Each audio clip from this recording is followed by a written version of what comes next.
मेरा नाम काजल है और मेरा संबंध एक गांव से है। मेरी ये कहानी आपके रोंगटे खड़े कर देगी कि किस तरह मेरे दादाजी गांव की लड़कियों के बाल काटने के नाम पर आधी रात को उनके साथ छत पर जाते। जब सच्चाई खुलकर मेरे सामने आई तो मेरी आत्मा कांप गई थी, क्योंकि सच्चाई उससे कहीं ज़्यादा भयानक थी जो साफ नज़र आ रही थी। मैं आहिस्ता आहिस्ता दबे पाँव सीढ़ियाँ चढ़ रही थी। रात का अंधेरा बढ़ता ही जा रहा था। सिर्फ छत से टिमटिमाती हुई रोशनी नज़र आ रही थी। आज की रात मुझे मौका मिल गया था कि मैं अपनी जिज्ञासा को दूर कर सकती थी और ये जान सकती थी कि आखिर दादाजी आधी रात को छत पर करते क्या हैं। हर बार दादी जी की पहरेदारी इतनी सख्त हुआ करती थी कि मैं चाहकर भी सीढ़ियों की तरफ जा नहीं पाती थी। और कभी कभी तो मुझे दादी जी पर हैरानी होती थी कि कैसे वे दादाजी को किसी भी कोई लड़की के साथ रात की तन्हाई में अकेले छोड़ सकती हैं। लेकिन आज की रात दादी जी पता नहीं कहाँ थी, पर मैं आसानी से सीढ़ियों तक पहुंच गई थी। मेरे दादाजी कुछ देर पहले ही गांव की नई बालिग होने वाली लड़की को लेकर छत पर चले गए थे और अब वह पूरे 2 घंटों से पहले नीचे नहीं आने वाले थे। किंतु 2 घंटों में दादाजी लड़की के साथ क्या करते थे और छत पर क्या क्या होता था, यही सब जानने की मुझे जिज्ञासा थी। कहने को तो मेरे दादाजी पेशे से एक नाई थे, लेकिन उनका काम और काम करने का तरीका मेरे लिए बहुत ही हैरान कर देने वाला था।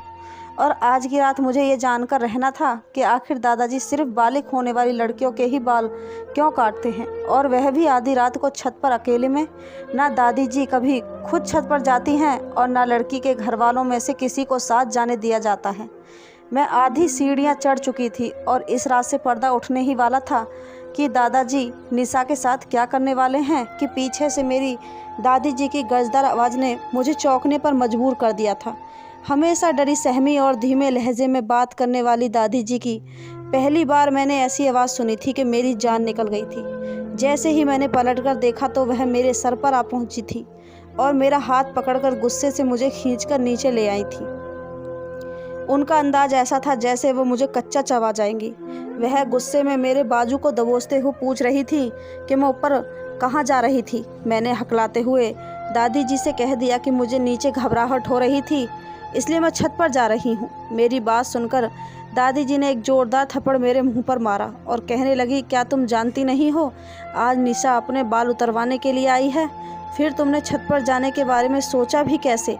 क्या तुम अपने दादाजी का काम बंद करवाना चाहती हो? क्या तुम जानती नहीं हो तुम्हें और तुम्हारी माँ को तुम्हारे दादाजी ही पाल रहे हैं? तुम्हारा बाप के मरने के बाद से तुम्हारे दादाजी ने तुम्हारी सारी जिम्मेदारी अपने सर पर ले रखी है और तुम हो कि उनके काम के पीछे पड़ गई हो। तुम्हारे दादाजी बिल्कुल भी नहीं चाहते कि जब वह काम करें तो कोई उन्हें बीच में परेशान करे, यहाँ तक कि मैं भी नहीं। इसलिए मैं भी कभी ऊपर जाने की कोशिश नहीं करती। बेहतर है कि आज के बाद तुम भी मत जाना आधी रात के वक्त और इस तरफ नज़र ना आना, वरना अच्छा नहीं होगा और फिर मैं तुम्हारे दादाजी से ही तुम्हारी शिकायत करूँगी। दादी जी की बात सुनकर मैं बहुत ज़्यादा डर गई थी, क्योंकि दादाजी से तो वैसे ही मुझे डर लगता था और फिर उनकी अजीबोगरीब करतूत की वजह से भी मैं बहुत ज़्यादा परेशान रहती थी। अगर ऐसे में दादी जी उनसे मेरी किसी तरह की कोई शिकायत करती तो मेरे लिए और परेशानियां खड़ी हो जाती। मैंने फ़ौरन ही दादी जी से माफ़ी मांगी और कहा कि आज के बाद मैं कभी ऐसी गलती नहीं करूँगी। दादी जी ने मुझे नरमी से कहा कि अपने कमरे में जाकर सो जाओ। मैंने सही मौका समझा और अपने कमरे की तरफ दौड़ लगा दी। कमरे में आकर भी मेरे दिमाग में यही बात घूम रही थी कि आखिर दादाजी को बाल उतारते वक्त इतनी तन्हाई की भी क्या ज़रूरत थी कि वह किसी तीसरे की दखलंदाजी बर्दाश्त नहीं कर सकते थे। जबकि गांव का दूसरा नाई वो बीच चौराहे पर अपनी कुर्सी डालकर बैठा रहता था और आधे गांव के बीच लोगों के बाल काटता था। उसे तो ना ही किसी तरह की तन्हाई की ज़रूरत थी और ना ही किसी के आने जाने से कोई परेशानी थी। लेकिन मेरे दादाजी तो अलग ही तरह के नाई थे। दूसरों के दादा तो अपनी पोती से लाड़ प्यार करते थे, मगर मेरे दादाजी तो सिर्फ़ और सिर्फ मुझ पर पाबंदियां लगाया करते थे।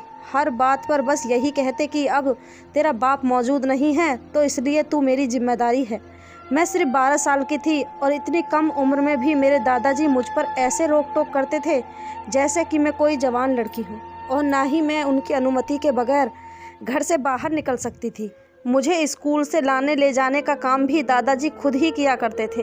कभी कभी तो मुझे दादाजी पर इतना गुस्सा आता कि मेरा दिल चाहता कि किसी तरह मैं उनसे अपनी जान छुड़वा लूं, लेकिन दादाजी से तो मेरी जान भी नहीं छूट सकती थी, क्योंकि उनका नाई का काम था ही इतना अजीब कि कभी कभार महीने में एक बार वो बाल काटा करते थे, और वह भी हमारे ही घर की छत पर।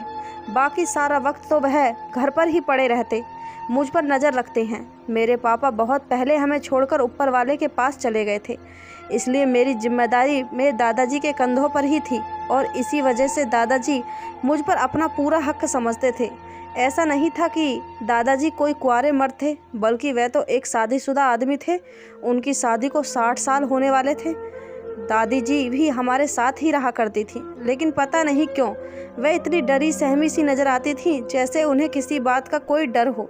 जबकि मेरी माँ बहुत ही हंसने बोलने वाली औरत थी, और दादाजी के साथ भी बिल्कुल नॉर्मल रहती थी। ना ही उन्हें दादाजी से डर लगता था, और ना ही वह दादाजी से झिझकती थी।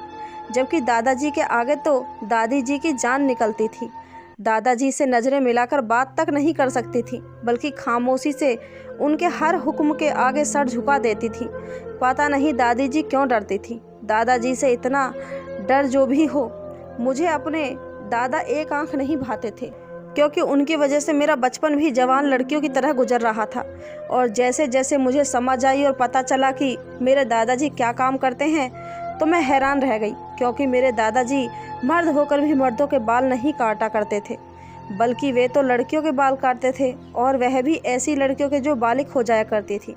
ये बात मेरे लिए बहुत हैरान करने वाली थी, और जब से मुझे इस बात का पता चला था, मेरे अंदर जिज्ञासा सी पैदा हो गई थी कि दादाजी ऐसा क्यों करते हैं। कई बार मैंने सोचा कि दादाजी को किसी लड़की के बाल काटते हुए देखूंगी, लेकिन दादाजी का तो तरीका ही बिल्कुल अलग था। वह आधी रात को बालिग लड़की को घर बुलाते हैं और उसे अपने साथ छत पर ले जाते, और वहां ले जाकर उसके बाल काटते थे। सारे गांव में ये मशहूर था कि दादाजी जिस भी लड़की के बाल काटते हैं, उसकी जवानी बहुत खूबसूरत होती है, और उसके नसीब जाग जाते हैं, क्योंकि उस लड़की की शादी किसी बहुत ही अच्छी जगह पर हो जाती है। इसलिए लोग खुशी खुशी अपनी जवान लड़कियों को दादाजी के पास लाया करते थे, ताकि उनकी बेटियों की किस्मत बदल जाए। लेकिन ये बात मेरी समझ से बाहर थी कि दादाजी के बाल कटवाने से किसी लड़की के नसीब कैसे बदल सकते हैं, और वह भी आधी रात को अकेले में। कई बार मैंने इस हकीकत को जानने की कोशिश की, दादाजी लड़की के बाल किस तरह काटते हैं और आधी रात को छत पर ही क्यों ले जाते हैं, लेकिन कभी भी मुझे ये जानने का मौका नहीं मिला, क्योंकि जब भी दादाजी किसी लड़की के बाल काटने के लिए छत पर ले जाते, तो दादी जी सीढ़ियों पर पहरेदारी करना शुरू कर देती थी और किसी को छत पर न जाने देती। मेरी सहेली रिया बालिग हुई तो गांव की दूसरी लड़कियों की तरह उसे भी दादाजी के पास लाया गया। मैं ये सोचकर खुश हो गई कि चलो रिया से अगली सुबह इस बारे में बात करूंगी, तो मुझे पता चलेगा कि दादाजी ने उसे छत पर ले जाकर उसके बाल कैसे काटे। लेकिन अगले दिन जब वह स्कूल आई तो वह बिल्कुल खामोश थी। मेरे सवाल करने पर भी उसने कोई जवाब न दिया, बल्कि सारा वक्त गुमसुम सी क्लास में बैठी रही। मैं हैरान थी कि इतनी शरारती और चुलबुली रिया को अचानक से क्या हो गया है। घर आकर यही बात मैंने माँ से कही तो माँ हंसकर कहने लगी, बेवकूफ़, अब वह बालिग हो गई है और ऐसे में लड़कियों में बहुत ज़्यादा बदलाव आ जाते हैं। शायद इसलिए वह भी अपनी माँ के कहने पर चुपचाप बैठी हो। अब तो उसके सर पर बाल भी नहीं है, शायद इसलिए झिझक रही होगी।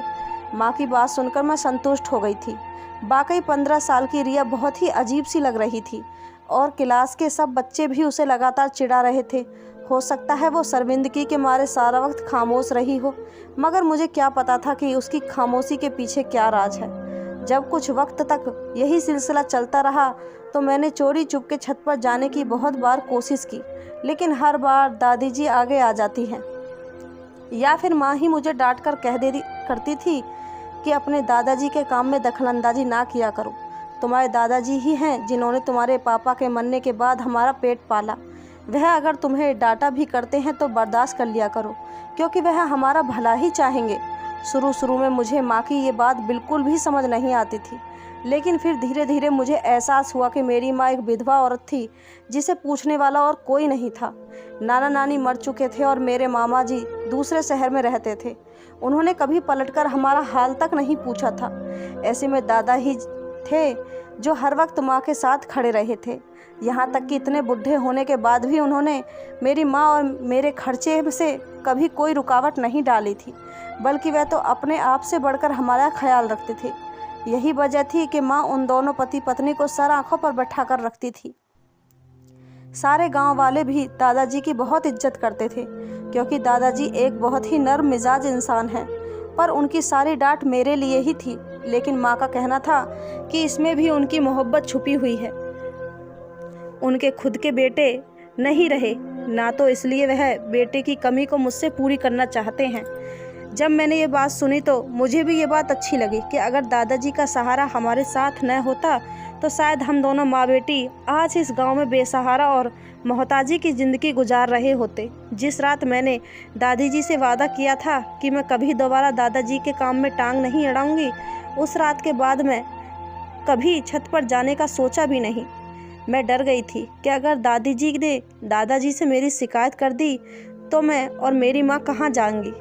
दादाजी का काम पहले की तरह ही चल रहा था। कभी महीने में तो कभी 1.5 महीने में कोई ना कोई लड़की बालिग होकर हमारे घर आती और दादाजी के साथ खामोशी से ऊपर छत पर चली जाती थी। दादी जी सीढ़ियों के आसपास ही रहती। 2 घंटे बाद जब वह लड़की छत से उतरकर वापस नीचे आती तो दादाजी उसके काफ़ी देर बाद ही नीचे आते और उनकी हालत काफ़ी अजीब सी नज़र आती। और इस बात के बारे में भी मुझे उस वक्त पता चला जब एक रात मैं मटके से पानी पीने के लिए आंगन में आई और दादाजी को सीढ़ियों से उतरते हुए देखा। दादाजी का हुलिया बहुत ही अजीब लग रहा था। उनका सांस भी फूला हुआ था। ऐसा लग रहा था जैसे वो बहुत मेहनत का काम करके नीचे आए हों। दादाजी हमेशा काले रंग की धोती बांधकर ही लड़कियों के बाल काटने छत पर जाते थे, लेकिन जब वह नीचे उतरते तो उनके कपड़े भी बदले हुए थे। न ही उन्होंने धोती बांधी होती थी और न ही उनके सर पर कुर्ता मौजूद था। बहुत हाँफते काँपते सीढ़ियाँ उतरते थे, जैसे बहुत ही ज़्यादा थक गए हों और उनके लिए चलना भी मुश्किल हो रहा हो। और फिर मुझे याद आया कि जब भी दादाजी किसी लड़की के बाल काटते तो पूरा दिन कमरे में बंद रहते थे और दादी जी को भी कमरे में जाने की अनुमति नहीं थी। आखिर 2 घंटे बाल काटने के बाद दादाजी इतना भी कैसे थक जाया करते थे कि सारा दिन कमरे से नहीं निकला करते थे। और फिर उस वक्त उन्हें चलता देखकर मुझे ऐसा लग रहा था जैसे वह खेत में हल जोत कर आ रहे हों। दादाजी को देखते ही मैं छुप गई थी और दादाजी अपने कमरे में चले गए थे। हमेशा की तरह अगले दिन दादी कमरे से बाहर थी और दादाजी कमरा बंद करके सो रहे थे। मेरे स्कूल की छुट्टी थी, इसलिए उन्हें मेरी भी फिक्र नहीं थी। और माँ भी गांव में किसी की तबीयत पूछने के लिए गई हुई थी कि तभी मैं किसी काम से बाहर किचन में गई तो मैंने दादी जी को दुपट्टे में छुपकर आंसू बहाते देखा। ये पहली बार था जब मैंने दादी जी को इस तरह रोते हुए देखा था। मैं फ़ौरन भागकर दादी जी के पास गई और पूछा कि क्या हुआ है। दादी, आप रो क्यों रही हैं? मेरी बात सुनकर दादी जी ने जल्दी से अपने आंसू दुपट्टे के पल्लू से साफ़ कर दिए और कहने लगी, नहीं पगली, मैं कहाँ रो रही हूँ। तुम बताओ, तुम्हें क्या चाहिए। मैं अच्छी तरह जानती थी कि दादी जी रो रही थी और इसी बात ने मुझे सिर्फ दुखी कर दिया था, बल्कि मैं बहुत ज़्यादा परेशान भी हो गई थी कि ऐसी कौन सी बात है जिसकी वजह से दादाजी से छुप छुप कर रोना पड़ता है।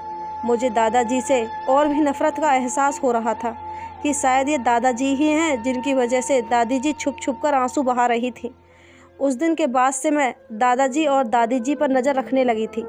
जब भी दादाजी किसी लड़की के बाल काटकर सीढ़ियाँ उतरकर नीचे आते तो उनके चेहरे पर थकान के असर साफ दिखाई देते और अगले दिन मेरी दादी जी मुझे छुप छुप कर रोती हुई नज़र आती।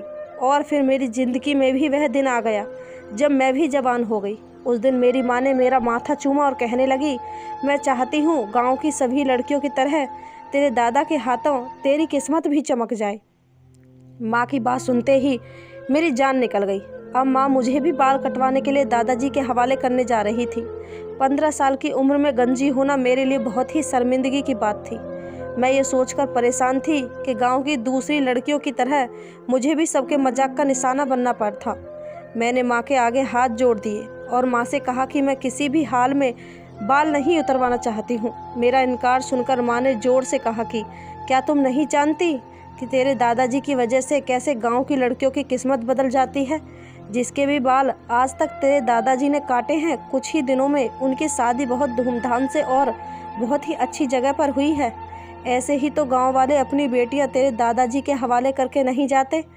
जब वह तेरे दादाजी के काम से इतना फ़ायदा उठा सकते हैं तो फिर हम घर वाले क्यों नहीं। मेरे लाख मना करने के बावजूद भी माँ ने दादाजी को बुलाया और दादाजी से कहा कि आज की रात आपको अपनी पोती के बाल उतारने हैं। यह सुनकर दादाजी के चेहरे का रंग फीका पड़ गया और कहने लगे कि क्या अपनी काजल भी बालिग हो गई है। माँ ने मुस्कुराकर कहा कि हाँ, अब काजल की बारी है कि हम इसकी शादी धूमधाम से किसी अच्छी जगह करें, और अगर इसके बालों पर आपका हाथ लग गया तो गांव की दूसरी लड़कियों की तरह इसकी किस्मत भी चमक उठेगी। यह कहकर माँ ने मुझे दादाजी के साथ छत पर भेज दिया। छत पर जाते ही मैंने दादाजी से मिन्नतें की कि वह मेरे बाल ना काटे, क्योंकि मैं गंजी नज़र नहीं आना चाहती थी। कुछ देर बाद दादाजी अपनी धोती बांधे मेरे आगे बैठे। उसके बाद दादाजी ने मेरे करीब आए तो मेरी जान निकल गई, और फिर जैसे ही दादाजी ने मेरे सर पर हाथ रखा तो मेरी आंखों से आंसू बहने लगे। दादाजी ने मुझे अपने करीब किया और अपने सीने से लगाया। मुझे ऐसा लगा जैसे मेरा दम घुट जाएगा, क्योंकि दादाजी ने मुझे बहुत मजबूती से पकड़ा हुआ था। और फिर मुझे महसूस हुआ कि दादाजी के गरम गरम आंसू मेरे गालों पर गिर रहे थे। मैं हैरान हो गई कि दादाजी क्यों रो रहे हैं। काफ़ी देर बाद जब दादाजी ने मुझे खुद से अलग किया तो उनकी आंखें लाल हो चुकी थी और आंसुओं से उनका चेहरा भीगा हुआ था। और फिर दादाजी की बात ने मेरे होश उड़ा दिए। रोते हुए कहने लगे, काजल, मैं तेरे बाल नहीं काट सकता, मैं तेरे साथ कुछ गलत नहीं कर सकता। तू मेरे इकलौते बेटे की निशानी है और तेरी इज्जत मेरे घर की छत है। दादाजी की बात मुझे बिल्कुल भी समझ नहीं आई थी, लेकिन दादाजी के शब्दों ने मुझे चौंकने पर मजबूर कर दिया था। मैंने दादाजी से कहा कि आखिर आप कहना क्या चाहते हैं। दादाजी ने कहा, तुम वापस अपनी माँ के पास चली जाओ और उनसे कहना कि दादाजी मेरे बाल नहीं काट सकते। मैं उल्टे कदमों सीढ़ियाँ उतरकर माँ के पास चली आई और माँ को सब कुछ बता दिया। यह सुनकर माँ दादाजी के कमरे की तरफ चल दी। मैं भी माँ के साथ ही थी। जब हम कमरे में गए तो दादाजी दादी जी के कदमों में बैठकर रो रहे थे और दादी जी से माफ़ी मांग रहे थे। दादी जी भी सिसक सिसक कर रो रही थी। यह सब देखकर माँ भी परेशान हो गई और उन दोनों से पूछा कि आखिर मामला क्या है, मुझे भी तो कुछ पता चले। काफ़ी देर आंसू बहाने के बाद दादाजी ने एक ऐसा राज हमारे सामने खोला जिसे सुनकर हमारी आत्मा तक कांप उठी कि ये कैसे मुमकिन था कि मेरे दादाजी ऐसा कोई काम करते थे जिसके बारे में सोचा भी नहीं जा सकता था। दादाजी ने रोते हुए बताया कि आज से कई साल पहले की बात है। दादाजी गांव के मुखिया के खास थे और वह सिर्फ मुखिया के ही बाल काटा करते थे। गांव के मुखिया अय्यास तरह के आदमी था और उनकी फितरत दादाजी को बिल्कुल पसंद नहीं थी, लेकिन दादाजी की मजबूरी थी कि उन्हें यहाँ नौकरी करनी पड़ रही थी। और फिर एक दिन गांव के मुखिया ने दादाजी को अपनी नौकरी से निकालकर एक नया काम सौंप दिया। गांव के मुखिया ने सारे गांव में ये बात मशहूर कर दी कि दादाजी के हाथ में जादू है और वह जिसके भी बाल काटते हैं उसकी किस्मत संवर जाती है। यहाँ तक कि गांव के मुखिया की ज़मीनें भी फलने फूलने लगी हैं, और यह इसलिए ही हुआ है क्योंकि दादाजी उनके बालों पर हाथ लगाते हैं। सारे ही गांव वाले अनपढ़ और सीधे साधे लोग थे। उनके लिए तो गांव के मुखिया की कही हर बात सही होती थी, और गांव के मुखिया ने इस बात की बहुत ज़्यादा चर्चा की तो गांव वालों ने आंखें बंद करके इस बात पर यकीन कर लिया। और फिर मुखिया ने अपने खास नौकरों के जरिए ये बात भी फैला दी कि अगर मैं किसी बालिग लड़की के बाल काटेंगे तो उसकी किस्मत बदल जाएगी और उसकी शादी बहुत अच्छी जगह होगी। मुझे समझ नहीं आ रहा था कि मुखिया ने ये सब क्यों किया है। मुखिया ने मुझे लाखों रुपए देने का वादा किया था और कहा था कि मुझे बस गांव की जवान होने वाली लड़कियों के बाल उतारने हैं। मुझे लगा कि इसमें कोई गलत बात नहीं होगी। और फिर जब गांव वाले यह सोचकर मेरे पास अपनी नई बालिग बेटियों को मेरे पास लाने लगे कि उनकी किस्मत बदलने लगी, तो मैं भी खुशी खुशी रात के अंधेरे में उनके बाल उतार दिया करता और बदले में मुखिया मुझे हज़ारों रुपए दे देते। कई सालों तक ये सिलसिला इसी तरह चलता रहा। और फिर जब मेरी शादी हुई तुम्हारी दादी जी से, तो पहली रात मेरे सामने ये राज खुला कि मैं जिन लड़कियों के बाल काटता हूँ उनके साथ मुखिया क्या खेल खेलता है, और यह जानकर मेरे भी रोंगटे खड़े हो गए थे। लेकिन मैं मुखिया के इस गंदे खेल में बुरी तरह फंस चुका था और मैं चाहकर भी खुद को नहीं बचा पाया था, और आज तक मैं उनके इस खेल का शिकार हूँ। मुखिया को कम उम्र की नई नई जवान लड़कियों के साथ अपनी हवस पूरी करने का शौक़ था और गांव में इस बात को बहुत ज़्यादा छुपाया जाता है कि कोई लड़की कब जवान हुई है। इसलिए मुखिया ने ये खेल रचाया और लोग उनकी बातों में आ गए। जवान होने वाली लड़की जैसे ही मेरे पास आकर अपने बाल कटवाती थी तो मुखिया को इस बात की खबर हो जाती कि अब वह लड़की बालिग हुई है और वह उसके साथ अपनी हवस पूरी करने के लिए कोई ना कोई खेल रचाकर उसे अपनी हवेली बुला लिया करते थे। गांव की हर बालिग लड़की उनकी गंदगी और तिरस्कार का शिकार बनी थी और तुम्हारी दादी जी भी उन्हीं लड़कियों में से एक थी। और इस बात का राज शादी की रात तुम्हारी दादी जी ने मेरे सामने खोला था। लेकिन उस वक्त तक मैं बुरी तरह मुखिया के काम में फंस चुका था कि मुखिया ने मुझे ब्लैकमेल किया था कि अगर मैंने किसी के सामने भी ये बात खोलने की कोशिश की तो वह बिल्कुल भी इस बात को स्वीकार नहीं करेगा, बल्कि मुझे ही चरित्रहीन ठहरा देगा। इस डर से मैंने न ही कभी मुखिया का काम छोड़ा और न ही कभी तुम्हें अकेली घर से बाहर जाने की अनुमति दी, क्योंकि मैं जानता था कि उसकी नज़र कितनी गंदी और ख़राब है। तुम्हारी दादी जी बहुत अच्छी तरह जानती थी कि जिन लड़कियों के बाल मैं काटता हूँ उनके साथ मुखिया क्या करते हैं, इसलिए वह छुप छुप कर रोया करती और मैं खुद भी कई घंटे रोने के बाद ही नीचे आता था, क्योंकि मैं इस गंदे काम में शामिल नहीं होना चाहता था। मुखिया ने मुझे खास काले रंग की धोती दी थी और कहा था कि लड़की के बाल काटते वक्त यही धोती पहना करो, ताकि लोगों को लगे कि वाकई तुम कुछ खास करते हो, जिसकी वजह से लड़कियों की किस्मत बदलती है। मुखिया लड़की को अपनी हवस का निशाना बनाने के कुछ ही महीनों बाद उसकी शादी अपने किसी मासूम नौकर से करवा देता और उस नौकर को ढेर सारा पैसा भी देता। इस तरह उस लड़की की ज़िंदगी संवर जाती। मुखिया के पास पैसे की कमी नहीं थी, इसलिए अपनी अय्यासी पर आंख बंद करके पैसा लुटा रहा था और मैं उनके हाथों की कठपुतली बन चुका था। लेकिन मैं तुम्हारे बाल काटकर मुखिया को ये खबर नहीं पहुंचाना चाहता था कि तुम भी जवान हो चुकी हो, क्योंकि मैं जानता हूं कि इस तरह तुम भी उनके जुल्म से नहीं बच पाओगी। दादाजी की बात सुनकर मैं और माँ रोने लगे थे। हमें तो इस चीज़ की कुछ खबर ही नहीं थी।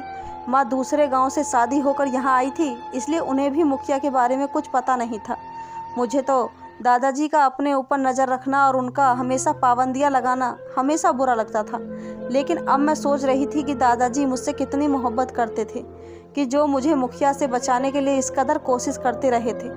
दादाजी ने हमसे वादा किया कि वह मेरी इज्जत पर आँच नहीं आने देंगे और न ही आइंदा गांव की दूसरी लड़कियों की बर्बादी का जरिया बनेंगे।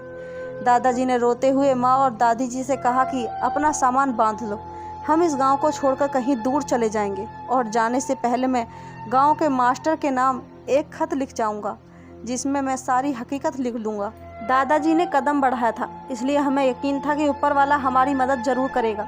दादाजी ने गाँव के मास्टर के नाम एक लंबा सा खत लिखा था, जिसमें उन्होंने हर एक बात साफ साफ लिखी थी, ताकि हमारे जाने के बाद कोई गांव वाले मुखिया की बातों में ना आ सके। फिर कोई लड़की बाल कटवाकर या किसी और तरीके से मुखिया तक ये खबर ना पहुंच पाए कि वह अब जवान और बालिग हो चुकी है और उनकी हवस का निशाना बनने के लिए तैयार है। मुझे आज भी अच्छी तरह से ये बात याद है कि जब भी कोई लड़की बालिग होने के बाद गंजी होती और फिर कुछ दिनों के बाद स्कूल आती तो वह किस कदर डरी सहमी और खामोश होती थी। मुझे हमेशा लगता था कि ये सब इसलिए है क्योंकि वह गंजी होकर आई है और अपने इसी गंजेपन की वजह से परेशान है। लेकिन ये राज तो अब खुला था कि वह मुखिया की हवस का निशाना बनकर आई थी और मेरे दादाजी, जिन्हें मैं बहुत ही गलत समझती थी, दरअसल वो खुद ही भी एक तकलीफ़ का शिकार थे। और जब हम ये गांव छोड़कर जा रहे थे, मेरे दादाजी के चेहरे पर सुकून ही सुकून था। आज भी अक्सर गांव में ऐसे बहुत से मुखिया और गंदे लोग मौजूद हैं जो इस तरह की हरकतों में शामिल हैं और सीधे साधे गांव वाले उनके घटिया काम और उनकी करतूत नहीं जानते हैं। शहरी लोगों को चाहिए कि वह देहातों में पढ़ाई पर और जोर दें, सिलसिले को आगे बढ़ाएं, ताकि सीधे साधे और भोले भाले गांव वाले ऐसी घटिया सोच के लोगों से खुद को बचा सकें। दोस्तों, आपको ये कहानी कैसी लगी हमें कमेंट करके ज़रूर बताएं। कहानी अच्छी लगी हो तो चैनल को सब्सक्राइब, वीडियो को एक लाइक ज़रूर करें। धन्यवाद दोस्तों।